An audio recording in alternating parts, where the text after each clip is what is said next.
রক্তবহ জুলাইয়ে প্রতিবাদের প্রতীক হয়ে ওঠা আবু সাইদ হত্যা মামলার রায় ঘোষণা হতে যাচ্ছে আগামীকাল। আসামিদের সর্বোচ্চ শাস্তি হবে এমনটাই আশা প্রসিকিউশনের। এদিকে ন্যায় বিচার চান আসামি পক্ষের আইনজীবীরা। রায়টি সরাসরি দেখাবে বিটিভি, এছাড়া দেখা যাবে ট্রাইব্যুনালের ফেসবুক পেজে। 2024 সালের 16 জুলাই ছাত্র আন্দোলনে উত্তাল হয়ে ওঠে রংপুরের বেগম রোকেয়া বিশ্ববিদ্যালয় এলাকা। শিক্ষার্থীদের আন্দোলন দমনে নামে আইনশৃঙ্খলা বাহিনী। সেদিন দুপুরেই প্রতিবাদ জানাতে ইংরেজি বিভাগের শিক্ষার্থী আবু সাইদ দাঁড়িয়ে যান ক্যাম্পাসের মূল ফটকের সামনে। তাকে লক্ষ্য করে খুব কাছ থেকে গুলি করে পুলিশ। শেষ পর্যন্ত বাঁচানো যায়নি তাকে। পরে তার প্রতিবাদ রূপ নেয় গণ আন্দোলনে।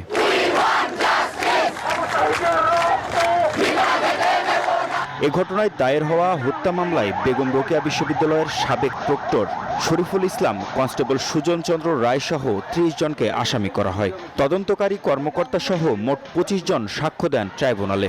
উভয় পক্ষের যুক্তিতর্ক শেষে আন্তর্জাতিক অপরাধ ট্রাইব্যুনাল 2 রায়ের জন্য 9 এপ্রিল দিন ধার্য করেন। একটি নির্মম হত্যাকাণ্ডের শিকার হয়েছিলেন তিনি। সারা জাতি, পৃথিবীর সকল মানুষ সেটা অবলোকন করেছে। তার এই হত্যাকাণ্ডের বিষয়টি জাতিসংঘের রিপোর্টে উঠে এসছে। আমাদের তদন্তে সন্দেহাতীতভাবে তার অকাট্য প্রমাণ আমরা পেয়েছি। প্রসিকিউশনের দাবি, অভিযোগ প্রমাণ করতে সক্ষম হয়েছেন তারা। আসামিদের সর্বোচ্চ শাস্তির প্রত্যাশা তাদের। যাদেরকে বিচারের সম্মুখীন আমরা করেছি, আমরা বিশ্বাস করি যে তাদের বিরুদ্ধে অভিযোগ প্রমাণিত হবে ইনশাল্লাহ। আমরা বিশ্বাস করি যে আমরা যারা যে সকল আসামি আমাদের সামনে এখন আছে, তাদের বিরুদ্ধে কাঙ্ক্ষিত রায় ইনশাল্লাহ আমরা পাবো। এদিকে ন্যায় বিচার চান আসামি পক্ষের আইনজীবীরা।